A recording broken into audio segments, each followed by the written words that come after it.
Hey folks, Jeff Salzman here with Ankur Delight, and we are trying out the new fancy YouTube live streaming function. Ankur and I talk about current events and try to look at it from an integral evolutionary perspective. So here we go. I turn it over to you, Ankur. Great. And I just want to say this is an important step. Maybe not a great step for humankind in terms of live streaming, but a big step for us towards getting back to what we were saying about the daily evolver. And our idea here is to do a little bit more real-time analysis of the news and kind of back to your original dream of just flipping through the paper in the morning and be like, what's the integral take on this? Yeah. So I've opened my virtual paper here, and there's two. Today I'm going to do New York Times. Last week was Newsweek, and the week before was Fox News. And there's two things here that I think people they probably know about and might want to hear about. One is there's a jet that went down in Russia. You remember this story? You know what's going on here? I do. Yeah. Okay. We can talk about that. Or there's this whole Rudy Giuliani in the Georgia election racketeering thing.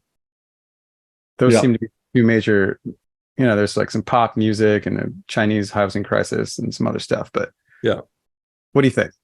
I think that's good. And I think in from an integral perspective, they're both kind of tied in this. They're both have a lot of contact with what we would call pre-traditional or red structure of consciousness, which is might is right. And revenge is very much that's you wake up in the morning, who do I need to get revenge on? That's sort of the, Cool. Well, maybe before we get into the integral analysis, do you want to tell the story of what happened with Putin in this jet, in case one of your listeners is like me and kind of clueless about the news? Yeah. Well, Prigozhin, who was a friend and colleague of Putin's for many years, ran the Wagner Group, which was a group of mercenaries that Putin deployed all over the world, particularly in Africa. And they were in Ukraine. They were the most effective fighting force in Ukraine, fighting for Russia.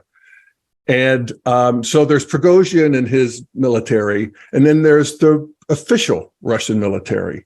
And like all good autocrats, and again, autocrats are operating from that red power thing. They really don't want either one of them. They want these two things to be at odds with each other. So he did. He kept the military and Prigozhin at odds. And finally, it came to a head because that's the best for his own sense of stability and power. Absolutely. You can't have these guys being too friendly because they have actual armies. Yeah. So you want to keep them at odds. There's a sort of a principle in warfare that if you send people out into the hinterlands with an army, you got to make sure that they're not going to come back and invade you. And that's, this is part of the calculation of the autocrat all the time. So anyway, so Prigozhin gets mad because he's going to have to register all his soldiers with the regular army. And he does this march on Moscow that happened, whatever it was, 6 weeks ago. And this was, he said it was about, revealing the incompetent Russian army. It was not a critique of Putin. Nobody can ever critique Putin. But, it was. And his army, as they advanced on Russia, actually shot down Russian pilots, so destroyed aircraft and killed soldiers. It's funny. I mean, you'd think that would be just absolutely, you would never be able to come back from that. People died. Yeah. But he stopped and he said, well, I was just trying to make a statement. And Putin said, okay, you can go to Belarus and stay there. And the Wagners then have been slowly dissolved and life goes on. And Prigozhin lives. But nobody who really knows Putin thinks that Prigozhin is going to really be allowed to live for long, because Putin, like again, all good autocrats, kills his enemies. You don't just fuck around. You kill them. And you do it in a way that is, where you leave a signature and people know it. And, Putin's fate was he does poison and he does throwing people out of windows, kind of his two signature moves. It's like a mob boss, Ankur. You actually want to be known for it. It literally is a mob boss. That's the same structure of consciousness. It's deterrent, right? Like it's a helpful deterrent. Yeah, absolutely. Fear is the currency. Fear and attention. You want to have a lot of attention on you. You want people to always be on edge. So there's not anything forming that's going to be, united against you. So anyway, yesterday was a little different. Prigozhin was on an airplane, and I guess he was with a couple of his assistants or henchmen or whatever you want to call them, because Wagner's are bad guys. They were the guys who would kill you with a sledgehammer. That was a thing they liked. That was their signature move. So anyway, they shot down.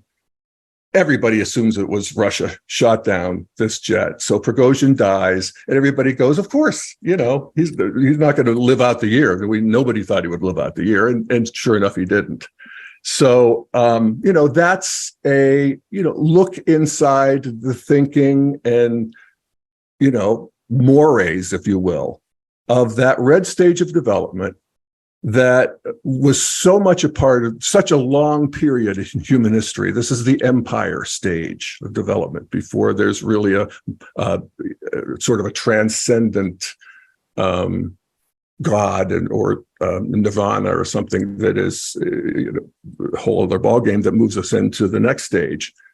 But in this stage, it is brutal, and might is right.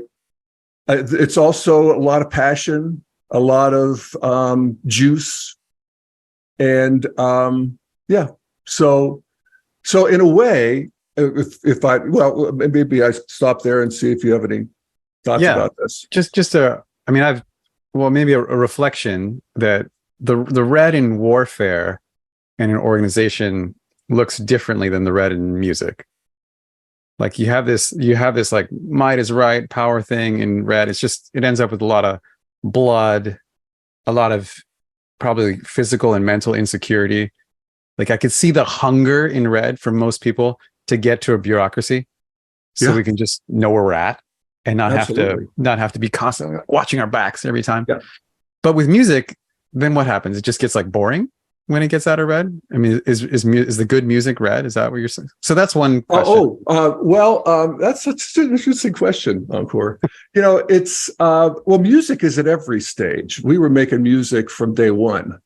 So that was one of the markers of being a human and conscious, is we really intentionally made music. Red music is it's warlike. It's aggressive. There's two current genres of red music that are online. One is sort of that hard rap, kind of gangster rap, and the other would sort of the white version of that would be death metal, where it's just all these imageries of murder and skeletons and bitches and bling and showing off big time. That's red. I see. Red loves showing off. Red, it's like Trump. He has a gold toilet seat. Yeah, right. He's got a gilded ceiling over his bed. Right. Okay, I get it. Yeah. So then my other question, child Baron. Right. Yeah. Yeah. Tiffany. Yeah. It's that big time look at me kind of thing. And so that's the fun part of it. And so that kind of music is actually, it's one of the things, it's an interesting thing to see it, because for 100 years ago, you didn't hear music like that. In Western culture, we were trying to get civilized and playing waltzes and Strauss and trying to get people to line up and be gentlemen and not spit in the floor and be elegant. And so that music was bringing that online for us. And then we get to the stage where we're at, and we realize we left something behind here. Mhm. There's a juice and passion that we need back. And rock and roll sort of was the introduction of that, where it got a little below the waist, if you know what I mean. Yeah. That certainly wasn't true of music before that. And again, we're talking the Western cultures, or if you will. So, and then we get into, rap and street, and where this whole part of the culture that had been invisible becomes visible through art. It's what art can do. It's so cool. And so you have white teenagers all over the suburbs of America listening to this stuff that is, basically the beat and juice and transmission, liquid transmission of this structure of consciousness and worldview and life conditions so it's very powerful. And so that's what, that's where music has been. There's lots of ways you can talk about music continuing to evolve, but I don't know if that's our topic today. Yeah. Yeah. Okay. That's You know what I mean? Oh yeah, totally. But it's just helpful for me to put together, like, there's these, there's the stages of development, and then there's these different lines, right? Yes. And they look differently, and we appreciate them differently. And some of them, I don't know, to me, someone's like, oh, I'm glad we left most of the red warfare stuff behind. Yes. Seems like it's probably good for us. But with some other of these domains, like art or music, I need it. Like, sometimes I just want to listen to like a very heavy, hard, harsh sound. Yeah. Because it fits what I need at that moment. And sometimes I don't. Yeah. Right? Yeah. And sometimes you want to do what you're going to do tomorrow, which is go into the wilderness. That's right. Because that's taking you back, even you might say pre-read. This is when we're embedded in nature. We need that. Yeah. But we have it all. That's the great thing. And we want it to be, flying in some beautiful formation and ever changing, but, we're inheritors of it all. And that's the project of Integral, is to, what can we be as humans? Look at all this stuff we've done. Yeah, it's something I actually love to say and tell people that I work with is, in the best sense of the word, you can have it all. Yeah. Not all the plastic junk, but like all the things that are really valuable to your heart and to your soul and to your sense of meaning and connection. Yes. You have access. Yes. Hallelujah. We always end up in that hallelujah. Yeah. You really, it's great. You really bring us back there. I love that. And then there's Rudy Giuliani. Yeah. So tell me about that. Well, there's a red that plays in here too, and it's interesting. Giuliani made his fame as a young prosecutor going after the mob in New York. And in the 60s and 70s, the mob was very powerful in New York, particularly in construction and garbage and that sort of thing. Some of these public kinds of services where I forget what the where I saw this, but I forget what the number was. Like 10% of the GDP of New York was siphoned off into the mob. And, that's a stage of development right there. And of course, the mob, it's like the Sopranos. They're sort of working in the modern world. They're really not trying to cause too much trouble. They're really trying to make money, but they're willing to use brutality, whatever necessary. And so there's these mob wars and lots of murders and that sort of thing. And Giuliani comes in and he takes on the mob like nobody's business. And plants microphones and just all the stuff. I think this was the beginning of the RICO Act, where there was new legislation that enabled them to, whatever. So anyway, he basically brings down the mob, and the whole time, he is himself just attracted to cameras. You realize the narcissism, if you will, that in a way was, when it was directed towards the mob, it was actually useful because he had made headlines every night. It was what everybody was talking about. I remember it, and I didn't live there, as a kid. And so he becomes this heroic figure And then he's elected mayor of New York, and he brings about a new level of law and order in the city, new prosperity in the city, and he's mayor during 9/11. And at 9/11, he's this strong figure, and he becomes America's mayor. He was beyond reproach in a way. He was heroic. I felt that way about him, actually. And then he ran for president. And he just didn't have, it's funny, that you can have these big popular figures, and they could be even politically successful, like a DeSantis, Scott Walker. They step into that big presidential arena and it just doesn't quite work. So he got spat out there, and really that never went anywhere. And then he got colonized by Donald Trump in this latest iteration. He wanted to be attorney general. He's got a drinking problem. Trump didn't want him for that reason, apparently. But Trump loved Rudy's loyalty.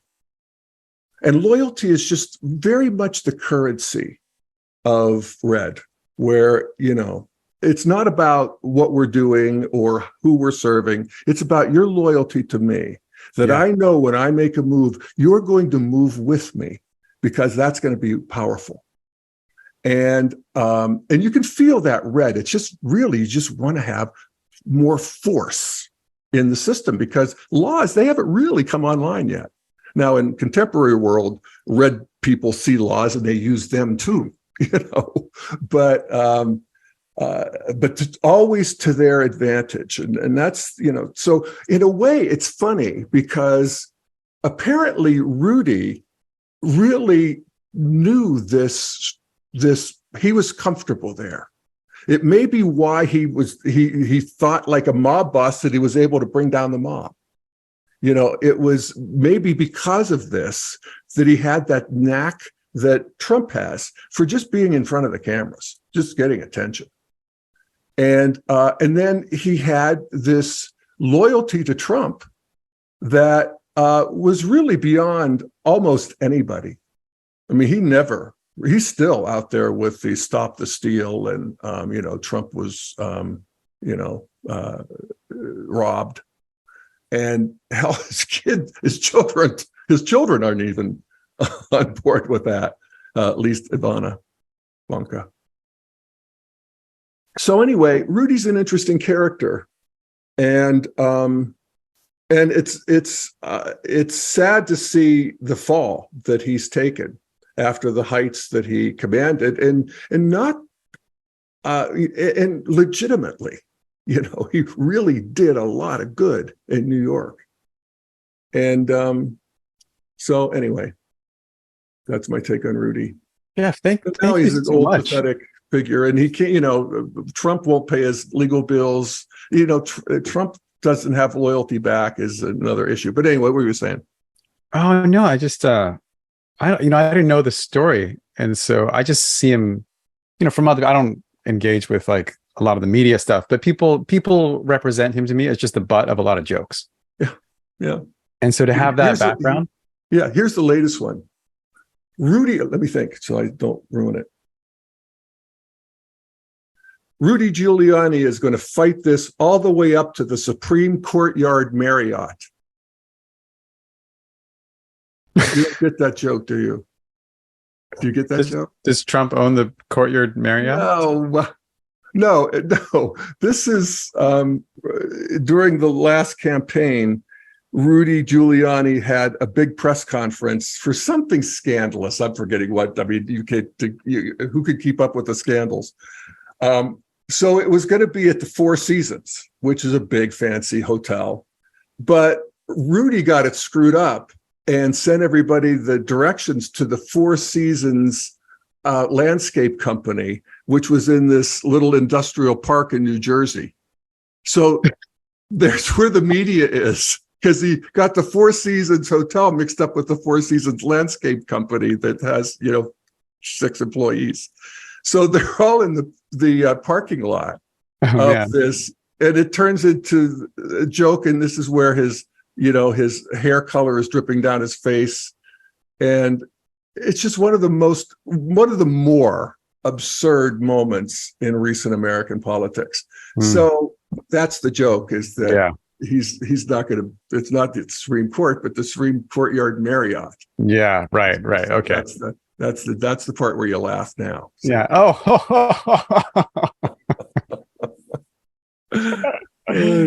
But it's beautiful that you bring up the loyalty, and it's something that, as you were telling that story, it's just I'm in like my full on householder middle-aged existence, where you have like this family, I'm married, I've got a kid, I have these objects in my life, I'm trying to make it in some way.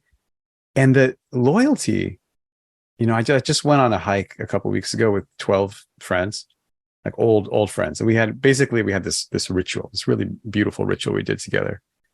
And the feeling of being able to be vulnerable with these people, these men in this case, and know, like, just there has to be a certain, like, a strong undercurrent of loyalty and trust in order to go there. It's almost like we can't be ourselves if we don't feel that trust. And to have that, it felt so incredibly precious. And that comes from, like you're saying, that comes from this red level. Yeah. And if we skip over it and we're like, oh, we're just such modern intellectuals, or we're just like so concerned. I heard you with the David Brooks critique, and you're like, yeah, great, we're wonderful at being atheists and being rational, and optimizing and doing decision making, and not being as racist as we used to. That's all fantastic. But if we don't have these like deep values, they're even like below the family values. They're just like, I got your back. I'm not going to fuck you now that I know something about you. Where can we get to? Yes. No, it's so true. And I love your transmission of the luscious human connectedness of that we don't have in our disenchanted modernity. Yeah. Yeah. And so, yes, to know that that's there, to, rehabilitate it, to find ways of connecting, and just noticing where you really want to feel loyal to somebody, or you want somebody's loyalty, how that all works. And that's part of what we're doing as integralists, is looking at these earlier stages that are still there, this earlier strata that sort of have been disowned and in the shadows, and bringing it back. And there's lots of ways to do the red, sports, martial arts is sort of a civilized version, any kind of combat fighting, that sort of thing is really helpful for rounding out the human, and so that's the good part. Just, and also the passion, the music we're talking about, dancing, just being wild. We've got to be someplace where we can be wild, and there actually has to be some place in society where people can be wild and not hurt other people. I don't know. We're going to have to figure that one out. But that's all sort of this, bright, shining, good side. The downside is, of course, that you're always fighting. You're fighting to win. You're fighting to kill. You're fighting to triumph. And they just replayed this piece of an interview that Putin did, I think years ago, where somebody asked him about himself, and so they asked him, are you a forgiving person? And he said, yes, I'm forgiving for most things. And the interviewer said, what is it that you don't forgive? And his answer, betrayal. Yeah. Betrayal. That's the one unforgivable. I can totally relate, man. Yeah. I can totally relate. You can't get that back. Yeah. Yeah. So there we go. I think we got it all figured out, and just in time. Yeah. I just have one question. Why did this guy how do you say his name? Prigozhin? Prigozhin? Prigozhin. Prigozhin. How did he think he was going to survive this thing? He seems like he really misplayed his chess move. Yeah. Yeah, he did. I mean, it's interesting. I mean, and there's lots of speculation as to why. Some of which, and I'm sure it's something that Putin has entertained, is that there was a conspiracy of other parts of the army that were going to rebel and against the central army, but they didn't kind of show up. Another one is just hubris. You know, he had been Putin's confidant and cook. Actually, he was his cook for years in younger days. They called him the cook, and he had been a loyal servant, and he could see the corruption of the main army, and he may have thought that this is how I bring it to my pal Putin's attention. You know, but Putin sitting in Moscow sees, the Wagner group of all groups turning on his, shooting his planes out of the sky. Unforgivable. Never going to happen. Bad move, dude. Yeah. Bad move. Yeah. So, people go a little crazy.